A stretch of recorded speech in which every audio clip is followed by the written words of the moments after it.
Good afternoon, everyone. Thank you so much for joining us today. My name is Matt Gagel. I am the Director of Programs here at Montgomery History, and we are glad that you are here with us today. We could not offer free programs like this without support from our viewers like you. We appreciate all the support that you have provided. If you'd like to make a donation to Montgomery History, you can visit our website at montgomeryhistory.org and click on the Donate Now button, and that'll guide you through the process. During the program, if you have any questions, you can use the Q&A button. We will do a Q&A time at the end of the presentation, and we'll do our best to get to as many questions as possible. And I apologize in advance if I don't get to everyone, but we'll do our best. Again, yeah, if you have any questions, use that. Next week will be a rewind. We'll be talking about the Rosenwald schools and efforts to make a Rosenwald National Park. And that'll be available on our website at montgomeryhistory.org/mhconnected/watch on Monday, July 24th, I believe is, excuse me, the 25th at around 10 o'clock. So feel free to check that out, and I hope you'll enjoy that. All right, that's enough from me. With that, I'm going to stop my share and hand things over to Jim here. Jim, go ahead whenever you are ready. Thank you, Matt. And now I'm going to do my screen share and put on my presentation. I gave this talk once before, but this is much improved, and it's based on an article I have coming up in the Gettysburg magazine in the winter of this next winter.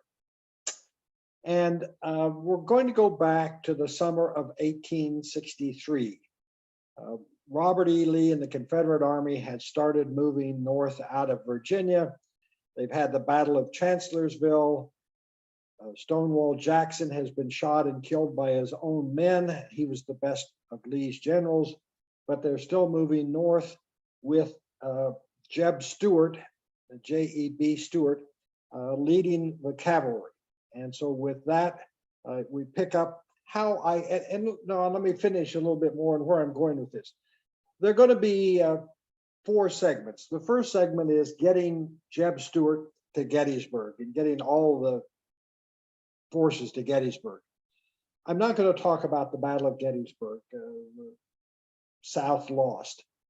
The next phase, though, was when everybody blamed Stuart for losing the Battle of Gettysburg. That was sort of the second Battle of Gettysburg. And then there was the third Battle of Gettysburg, where a lot of historians and others resurrected Stuart, and Stuart won that battle and became a degree of fame and the signs I'm going to be talking about.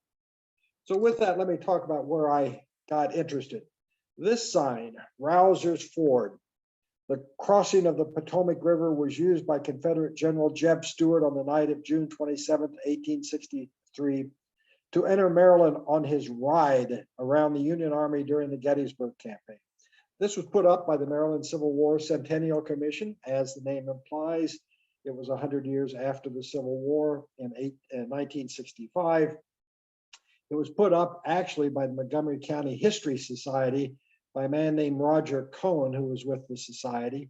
And he pushed for these signs to go up around Montgomery County. The Centennial Commission was erecting signs all over the country. The Maryland Commission obviously was doing it in Maryland. The big battle in Maryland, of course, was Antietam. And Roger Cohen felt sort of that Montgomery County was getting the short end of the stick because all the attention was going to Antietam. And so he pushed for these signs to go up in Montgomery County. And this one, he thought the connection to Gettysburg was very important.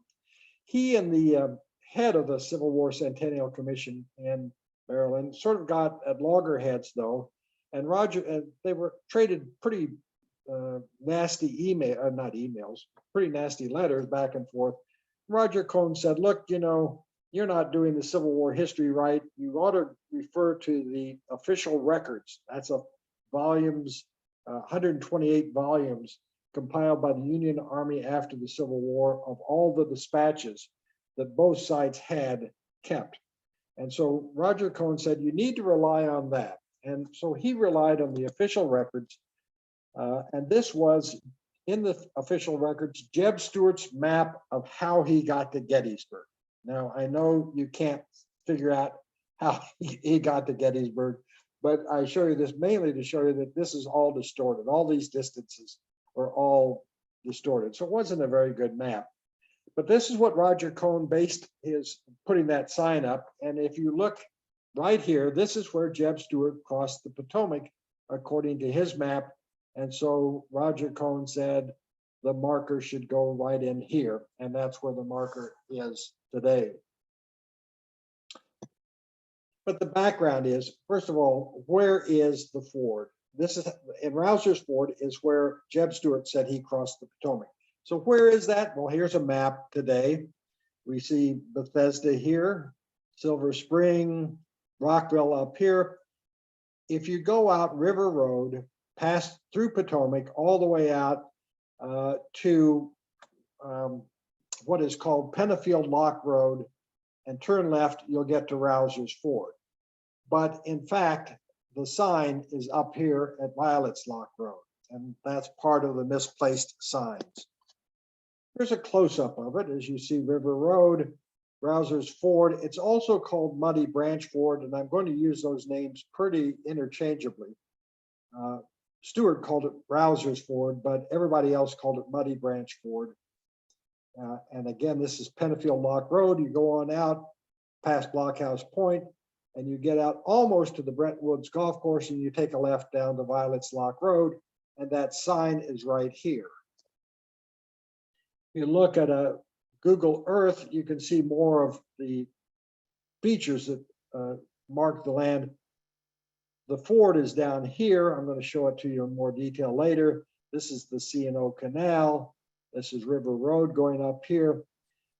These are called Seneca Rapids, and it's about 1.5 miles long of rocks and very rapidly moving water.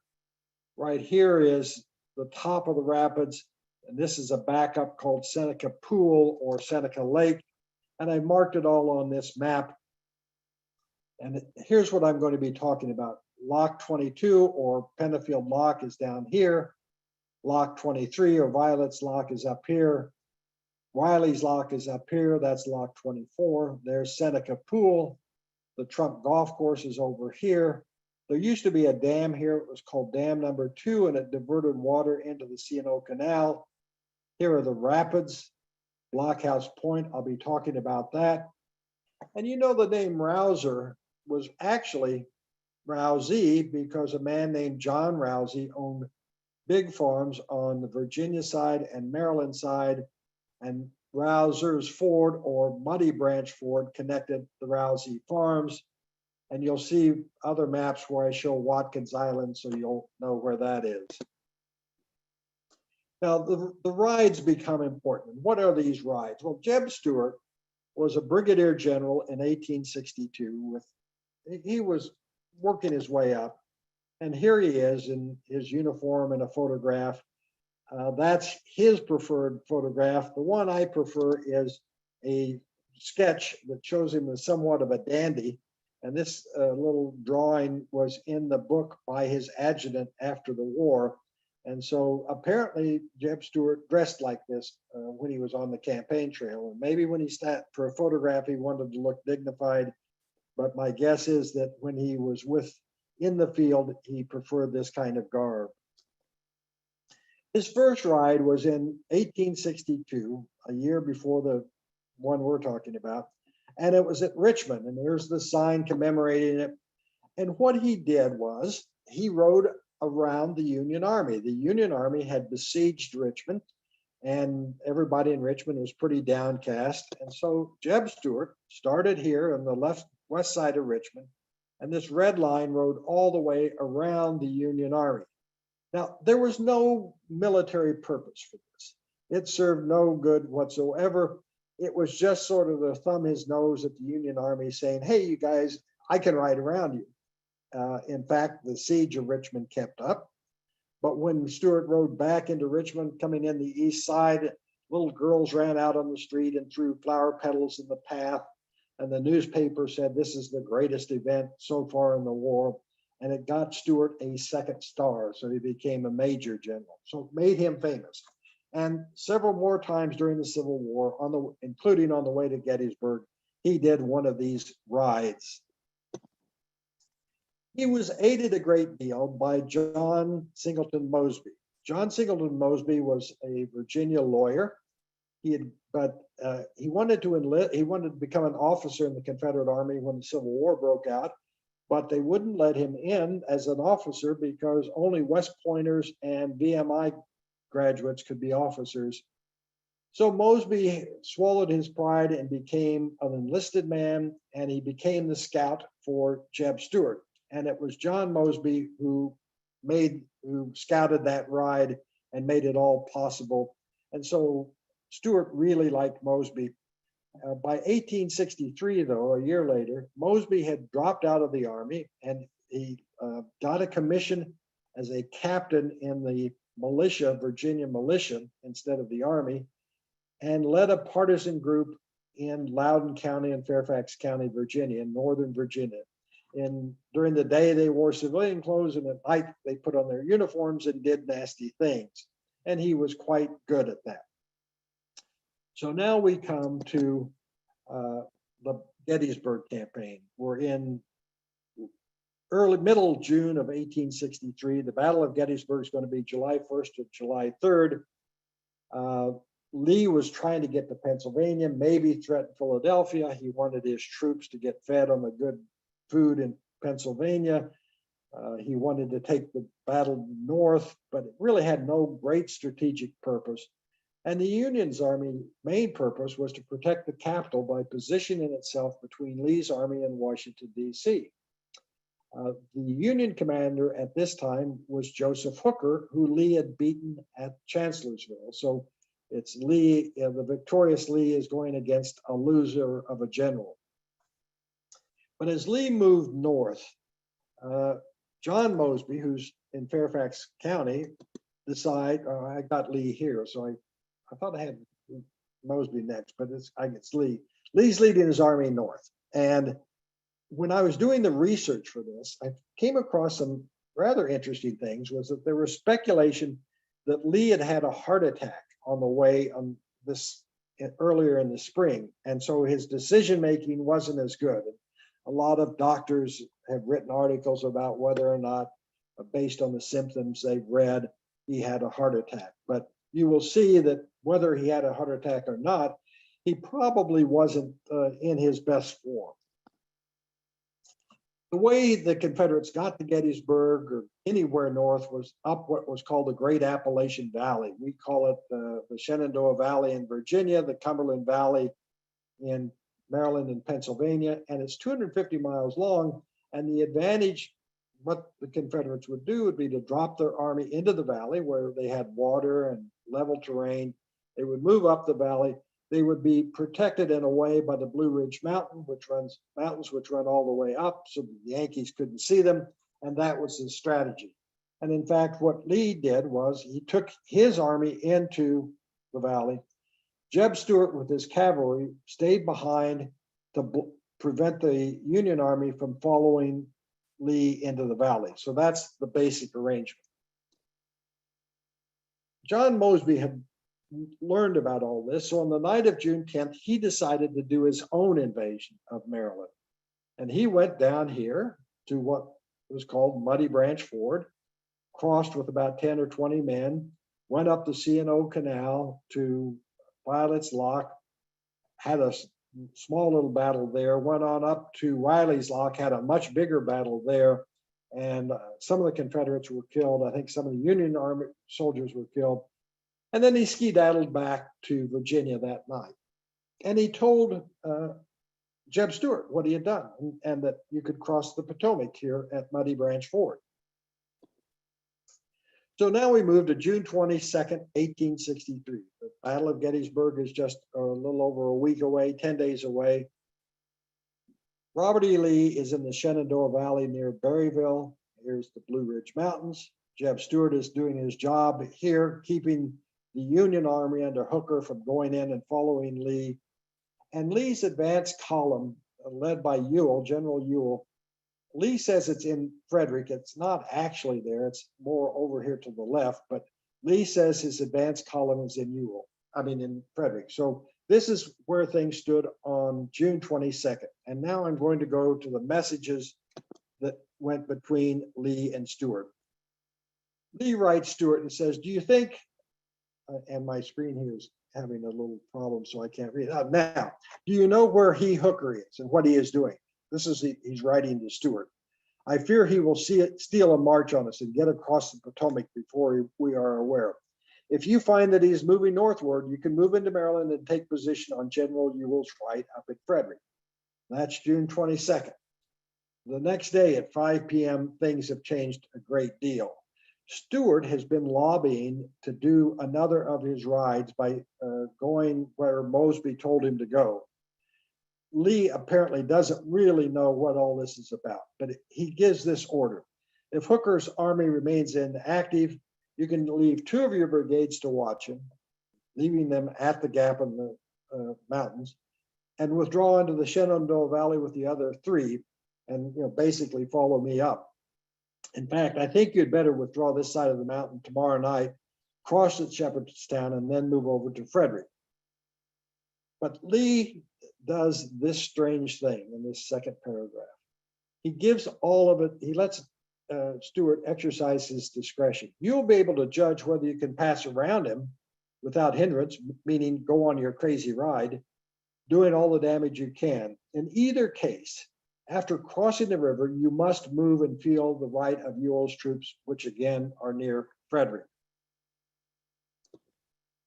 James Longstreet was more or less Lee's second in command, and he wrote a book after the war where he lays this out in more clear detail. He says, here's what's going on. I was going this way with this black line, and I wanted Stuart to follow me. I wanted him to be trailing me and protecting my rear as I move north, and then move up ahead of me and take the lead.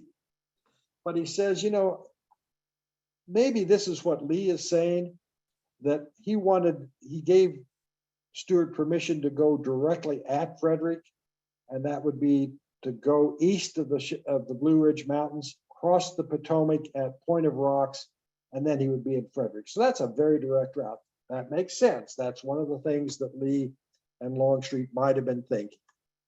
He also seems to suggest that maybe this ride, this green line is what Lee thought was going to be the ride, and that Stuart was going to ride up here, go across it near Dickerson, which is where Lee had crossed on the way to Antietam, and a year earlier, it's called White's Ford, and still get to Frederick pretty quickly. But what's going in Stuart's head apparently was this red line where he comes clear down south, makes this big, huge loop, and gets to Frederick. So it's not clear what Lee knew what Lee thought Stuart's plan was, or what anybody thought the plan was.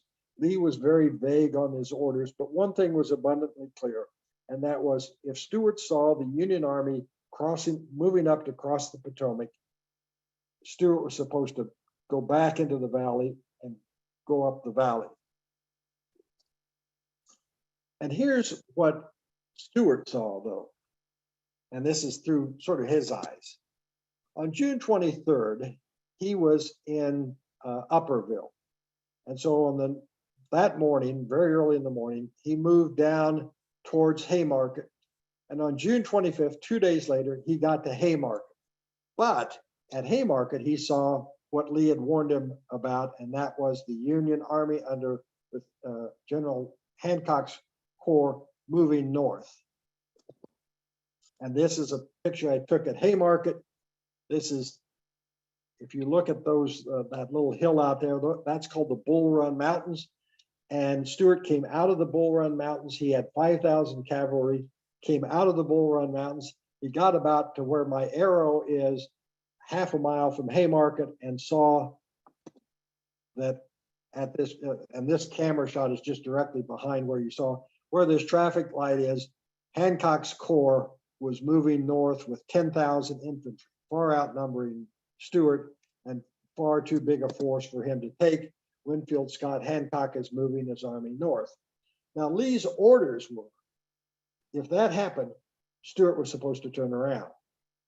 Instead, he just went down a half-mile down south of Haymarket and camped that night.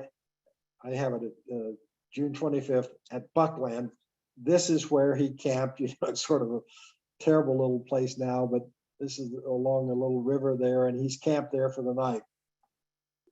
The next day, he heads up and gets to Fairfax Courthouse, and that's downtown that's Fairfax City today. General Hooker's headquarters had been here, so the courthouse was full of supplies. Stuart's men helped themselves to all the liquor and food. They're pretty hungry. And they also got into a fight with some Union cavalry and captured them, killed and captured some. And they took some of the Union cavalry with them as prisoners. So that's June 26th. The next day, June 27th, Stuart finally gets to the Potomac River. And this is what he saw. This is the view taken from Virginia side on John Rousey's farm as Stuart would see Muddy Branch or Rouser's Ford crossing. And the way you do it is you cross around, go into the river here, you cross around this island, then go to the left and then back, and you can cross the river. It's very shallow. This is Blockhouse Point, and this is roughly where Pennifield Lock is. This is the way Stuart described it in the official records. As General Hampton approached the river, he met a citizen who'd forded. He said there were no pickets on the other side. The river was fordable, though 2 feet higher than usual.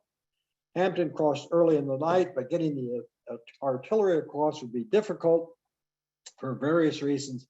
I determined not to give up without trial. And before 12 o'clock that night, in spite of the difficulties, to all appearances insuperable, indomitable energy and resolute determination triumphed. Every piece was brought safely over, and the entire command bivouac on Maryland soil. This is a map prepared by the Fairfax County Historical Society based on tax records, and it shows that right here was John Rousey's farm. I showed you at the beginning Watkins Island. As you looked at it from that previous photograph, they came through here, went around this island, and came around here and crossed into at Muddy Branch. So again, we see John Rousey. Maryland property records show him owning a large farm in Maryland on the other side. A friend of mine, Orlando Spalding, got interested in this independently of me, and he contacted me by email, and he said, "Hey, I'm interested in Rouser's Ford too." He was a former helicopter pilot in the Army and a commercial airline pilot, so he's very familiar with doing precise things. So he lives in Virginia. One day he took his canoe with a paddle and a GPS, and he marked these positions across the river, measuring the depth. It was never deeper than 3 feet. So, thus proving at least today you can ford the river there. Stuart's adjutant, Henry McClellan, wrote a book after the war where he added this little bit. The caissons and limber chests of the artillery were emptied. The ammunition was carried over by the cavalrymen in their hands. The guns and caissons, though entirely submerged during nearly the whole crossing, were safely dragged through the river and up the steep and slippery bank. The night was calm and without a moon. No prominent object marked the entrance to the ford on either side, but horse followed horse through nearly a mile of water, which often covered the saddles of the riders. So this gives a pretty good picture of what it was like. And just to give you a sense of depth, this is Union artillery. These are larger cannon than Stuart had, but you can see roughly that if he's saying the cannon were underwater, it's about up to here. If it was up to the men's saddles, maybe up to here. So they were never in any deeper water than that, maybe 4 feet deep at the most. One of the Union prisoners who went along said that the Union men were made to walk across, but one of them did, step in a hole or something and went underwater and had to grab a wagon to pull himself out. But you always can't rely on what people say in history things. McClellan said it was a moonless night. I checked the almanac. The phase of the moon on June 27th, 1863 was waxing gibbous 81%, a brighter moon. It was growing brighter. So they had a moon all that night. The Union soldier who was with them, he was actually an officer, said that they built a bonfire on one of the islands and had a bonfire on the Maryland shore as to let the men know where they were supposed to go. But I'm going through Stuart's version. How about other people other than this one officer? Well, John Mosby was, the man who told Stuart where to go, and he was his chief scout. He didn't cross with him, but in books after the war, he said, I had already informed Stuart that he could cross at Seneca, where I had crossed. And then in another memoir, at the time Stuart was crossing the Potomac at Seneca. Okay, but where's Seneca?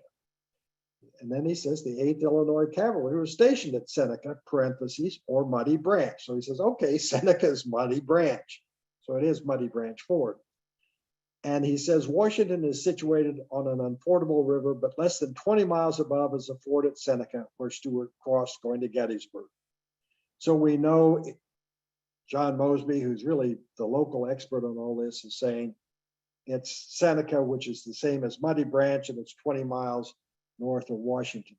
When I was doing my research, I was talking to people with the C&O Canal Trust, and I said, your signs are in the wrong place. And they said, no, our signs are in the right place. And I said, well, John Mosby said it's only 20 miles north of Washington. And the person from the C&O Canal Trust said, well, how would he know? Did he have GPS? No, he didn't. But there were mileage markers on the canal, and there still are today. This is mileage marker 20. It's on the canal at Pennifield Lock, right by Muddy Branch. This is what the river looks like there. I've talked to two men who walked across the river. One said his dog, a small dog, was able to get pretty far out there before it had to swim. I don't advise trying it, but this is, the river's shallow and placid there. And you can see the hoof prints from Stuart's horse are still there. No, people, when I went and took that shot, people were obviously still taking horses across. Moreover, the newspapers said it was at Muddy Branch. This is the Washington Star, June 29th. The Confederate cavalry put off, taking the guard from the house, crossing the Potomac at Muddy Branch. The Boston Evening Transcript said they crossed the Potomac at Muddy Branch. What more do you need? Well, what was the Union doing? I'm going to get to a bit at the end as where these signs are. They are not at Muddy Branch. What was the Union doing? Well, they had a blockhouse up here. This is Blockhouse Point. This is taken from where the blockhouse was. That's Virginia. The trees weren't there during the Civil War. They would have cut all the trees down. And that's Muddy Branch or Rouser's Ford down there. And here I even found what a blockhouse looked like in a West Point manual, saying these were the blockhouses that were used for the defenses of Washington during the Civil War, little square log places. And when you look at the map, as I've shown you, this is the Muddy Branch crossing. One blockhouse was here. This is Blockhouse Point.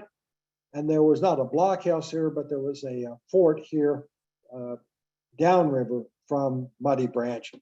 And those forts weren't really designed to shoot people when they were in the river.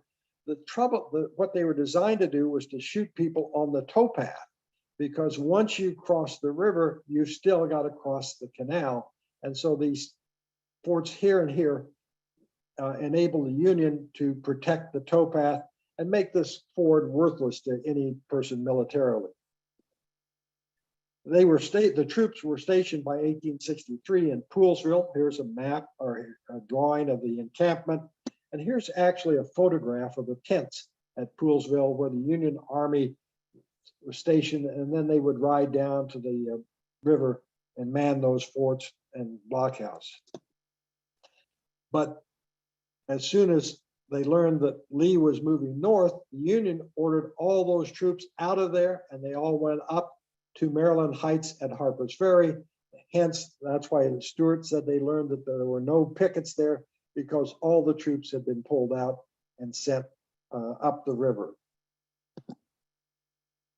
Finally, Major Thompson of the California 100s again reiterates a few days afterwards, Stuart's cavalry having crossed the Potomac at Muddy Branch Ford, the battalion was sent to watch their movements. So, everybody calls this Muddy Branch Ford except Jeb Stuart and all of history. All of history, it's gone down as Rouser's Ford because that's what Jeb Stuart wrote in his report. But everybody else in the North and locals knew it as Muddy Branch Ford. As I said, the problem was getting across the canal. How did they do that? They had bridges. We don't have them today. They would have this is not at, this is on farther up the river at Big Pool, but there'd be a pedestrian bridge where that was a permanent bridge. Canal boats could go under it. And then they would have a pivot or swing bridge right here. You just swing it out across the river. And there was one of those, I've checked the records, there was one of those at Violet's Lock or Lock 23. It's not where this footbridge, that's the National Park Service putting bridges across the canal. The pivot bridge and footbridge was probably down here below the locks. So they have the Battle of Gettysburg. Stuart doesn't get there in time, and I'm going to show that. But it results in the Second Battle of Gettysburg, a war of words blaming Stuart. Stuart lost this battle. Here's the map to show you how disastrous Stuart's plan was.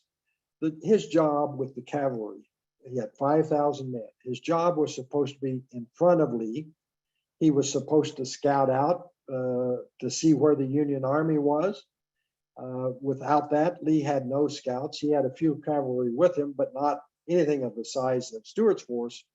And they were also supposed to screen the enemy so that the enemy didn't know where Lee's main force exactly was. So Lee moves up here on the 23rd, and he gets all the way up to Chambersburg on the 27th of June. And on the 27th of June, Stuart is still down here. He hasn't left Virginia yet. The Union Army is up past Frederick on June 27th.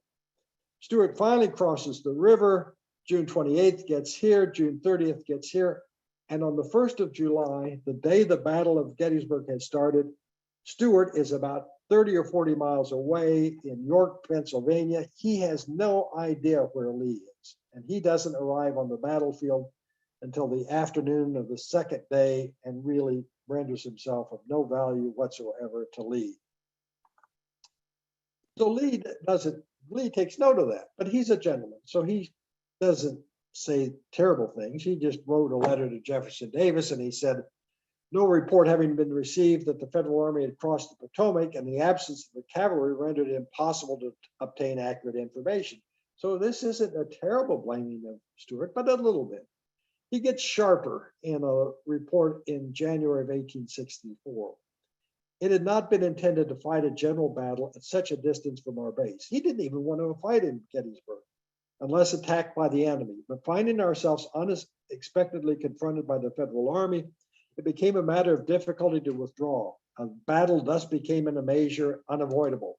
The movements of the army preceding the Battle of Gettysburg had been much embarrassed by the absence of the cavalry.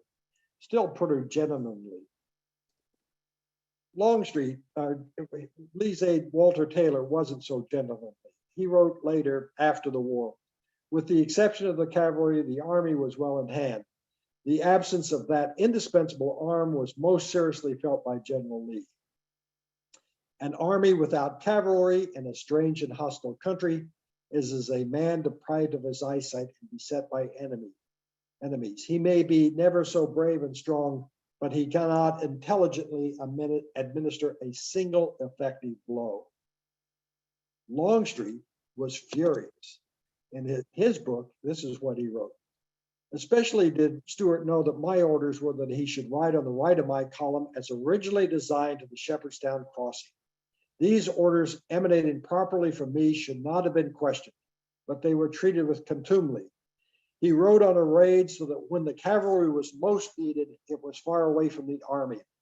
Our plans, adopted after deep study, were suddenly given over to gratify the youthful cavalryman's wish for a nomadic ride.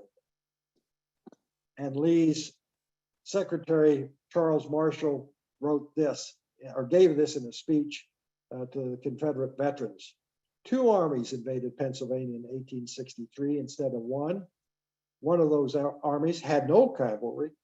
The other had nothing but cavalry. One was commanded by General Lee, the other by General Stuart. And Charles Marshall is not a man to be trifled with. He was a West Point graduate, and he was a second cousin or so of George C. Marshall, who won World War II. So he had a pretty good military mind. But in the Third Battle of Gettysburg, the historical markers, Stuart won. Again, here's the map I showed you. These markers are up here. The Rousers Ford I showed you at the beginning is up here at the top. The C&O Canal Trust has one at Riley's Lock over here. And the Northern Virginia Regional Park has a marker here. Of course, the crossing is down here. Rousey's farm is down here, and the crossing was down here. These two markers are more than 2 miles upriver from where the crossing was. This one is 3 miles upriver. And so here's the Rousers Ford crossing, and you know how it sort of says his ride as though this is a big deal. In fact, everybody in the South blamed him for Gettysburg. The one in Virginia by the Northern Virginia Park Authority says it does have it right that Stuart crossed at the Rousey farm, but he says it's through treacherous rapids. The rapids aren't down at Rousey's farm, as I'll show you. And this also says that Stuart missed the opening 2 days of the war. It's sort of like he missed the opening round of the tennis tournament. It completely blows the fact that everybody in the South said we wouldn't have fought at Gettysburg if Stuart had not gone through this nonsense. And he talks about these treacherous rapids. These are what they look like. And this especially is what they look like.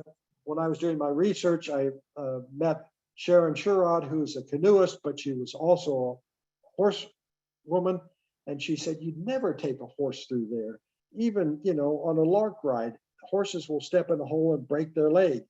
And if Stuart had 5,000 cavalry and artillery trying to go through there at night, he wouldn't have gotten his army across at all. And then there's the C&O Canal Trust, which is at Lock 24, well upriver. It's misplaced and it has everything wrong. It says, for example, that they overturned canal boats to cross the river. They didn't. They crossed on the pivot bridge. It said they captured Union soldiers. They didn't. It says that no one really knew that they were there. Not true. Everybody knew they were there. There were 5,000 troops. They had prisoners with them. The whole area of the canal knew they were there. And that sign has them crossing here in Seneca Pool. The average depth here is 7 feet, so they couldn't cross there. If you go on the internet, you will read some people have websites about how they crossed on dam number 2. This is what's left of dam number 2. There's not much left. It wasn't a dam like we think of dams today. It wasn't paved on top. It was just designed to divert water into the canal. And if remember that the adjutant McClellan said the water was up to the saddles, imagine trying to cross a dam with water, this gushing water, hitting the horses all the way up to their saddles. The newspaper of Washington Post reported that somebody got stuck in a boat on that dam in 1940. They were rescued, but they were in terrible shape, almost drowned. That would have happened to the Confederates. They couldn't have crossed on the dam, but even if they tried, they would have been washed down the river. But that's not the complete end of the story. It's what the Confederates did when they crossed the river, this glorification of the Confederates. This was written by canal boatman Thomas Evans, who said that he was in a canal boat going up the river, and he stopped at the lock, and he saw Mr. Cross coming up with a soldier behind him. Mr. Cross did not stop, but went towards home. I made the remark to Mr. Cross, "Here comes a rebel soldier." He said, "Oh, dry up. I said, if it ain't a rebel soldier, it is a government spy dressed in rebel clothes. And the soldier rode up close to the boat. I walk out and he asked me if I had seen any rebs about. I made a reply that I had seen one, and that was himself. He then asked me if I had seen any Yankees or Bluebells around. I told him no. He then asked me how long it had been since the boat of soldiers passed. I told him I judged that it was about Georgetown and the other about Edwards Ferry. Edwards Ferry is 8 miles away, so there aren't any soldiers close. He then asked me how long the load of darkies had passed through the lock. I told him about 15 minutes. He then rode back and brought about 50 rebels, and they went up and brought the boatload of darkies back. They then commenced crossing and crossed all night. And Benjamin Cross was, this was his farm and is now Bretton Woods Recreation Center. This is where Benjamin Cross lived. He was a Confederate supporter. He had helped guide them after they crossed the river. And Stuart probably camped here. But with regard to the African Americans who were captured, the New York Daily News said that about 150 colored men were captured by the rebel cavalry at Edwards Ferry, together with 15 barges loaded with government supplies. So the Confederates just went up and took these freemen. I mean, they were from Washington, D.C. They weren't slaves. They were in the Union soil. They just took them prisoners and made them do the work. They tore up the canal. I'm sure the Confederates weren't the ones who did all the work. The barges were burned and most of their valuable contents were taken. They also grabbed about 100 black teamsters who were driving a large train of wagons north near Rockville and took them with them. So the Confederates just thought once they got, it didn't make any difference what they got north. If they saw African Americans, they could still treat them as slaves just as they were doing in Virginia. So you can see that the real story is quite different from the signs. The signs are misplaced, they get the history wrong, and they praise Jeb Stuart for something that he was severely criticized for by his own commanders. That's my end of my talk, and I'll now stop the screen share and go to my face and take questions. I see we have some, and I'll try to look at them, or Matt sometimes helps me out. Oh, wasn't Jeb Stuart a slave trader before the Civil War? He would break up families, selling children to one owner, their mothers and fathers to others. I think he may have owned slaves, but he was a military man. He was not a slave trader. He went to West Point. In fact, he was one of the men that captured John Brown at Harper's Ferry under General Lee. And someone asked, is Rousey's Ford where Muddy Branch, the creek spills into the river, into the Potomac? Exactly. That's where Rousey's Ford was. One of the markers on his Maryland property line was the culvert under the C&O Canal at Muddy Branch. Another question is, what was the direction through Montgomery County land towards Pennsylvania? Bob Plum with the Society wrote a good article on this for the Montgomery story, but basically they spent the night at Bretton Woods, a recreation center. The next morning, they broke into two columns. One column went west down to what we now call the town of Seneca, or that crossroads of Seneca, then up Seneca Road, and then up 28 to Rockville. The other column went up Travilla Road to Rockville. So they had two columns going into Rockville separately. That was a common way to do it. In my research, I read that the Union troops along the canal were so scared. There was a pivot bridge at Great Falls, and I gathered that the Confederates must have come down the canal or down the towpath.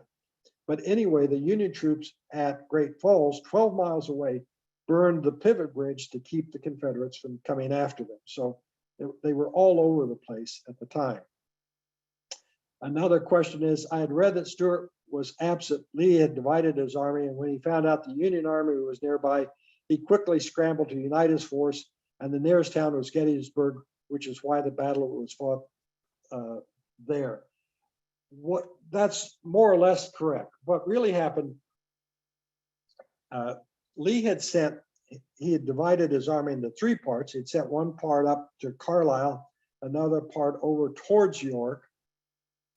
It's a maxim of military that you don't want to have your army divided when you meet the enemy.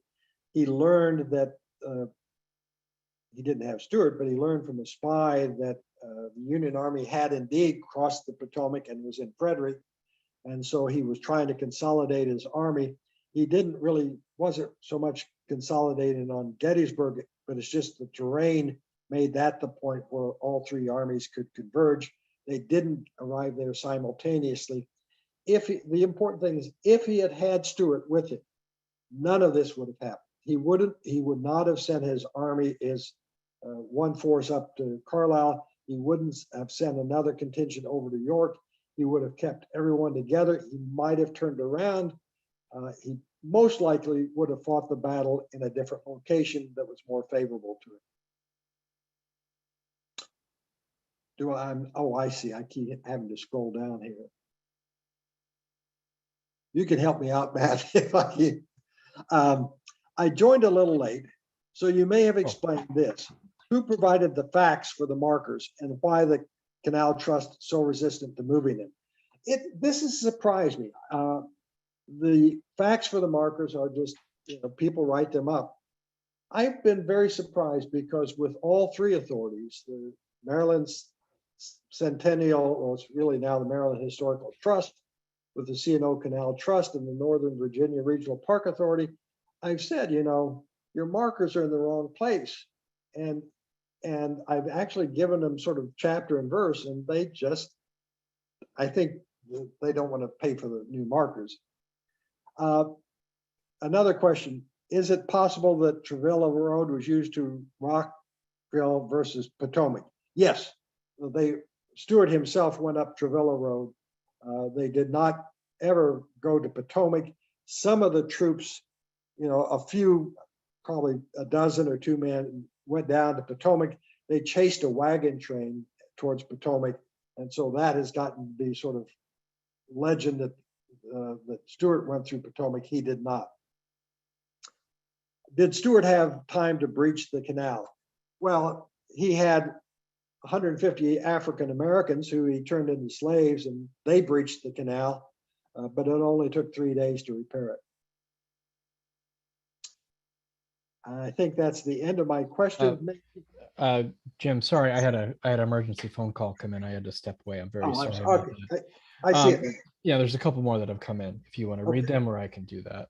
No, I can do. I just didn't realize.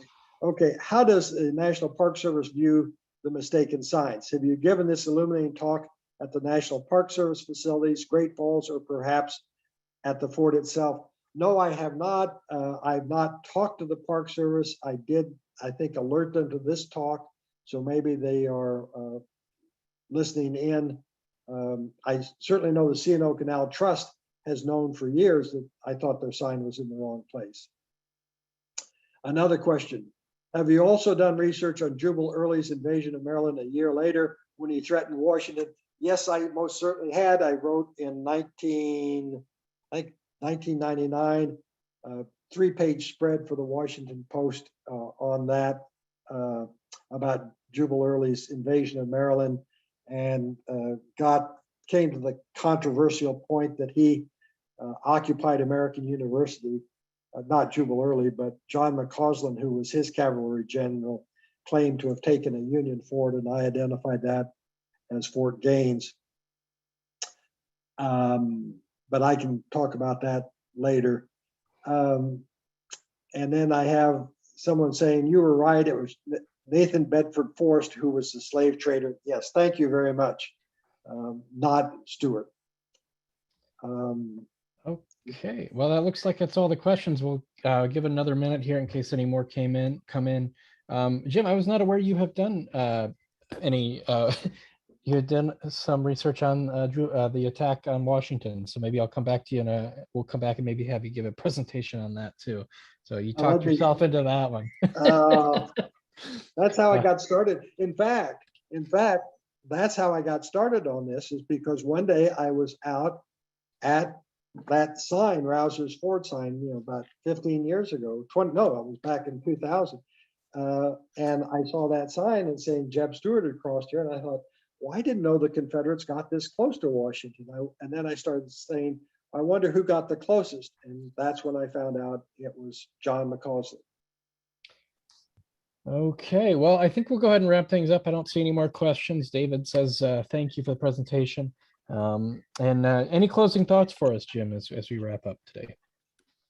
Well, the closing thought is, I make mistakes in my research.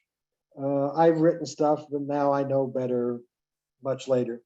But, and it's also the great benefit of the internet. I mean, a lot of these things like the newspapers, I was able to get from internet and newspaper sources on the internet, which prior researchers haven't had. But it is a thing that, take historical markers, always take facts with a grain of salt. They always change as people get new information. I don't want to make fun of people.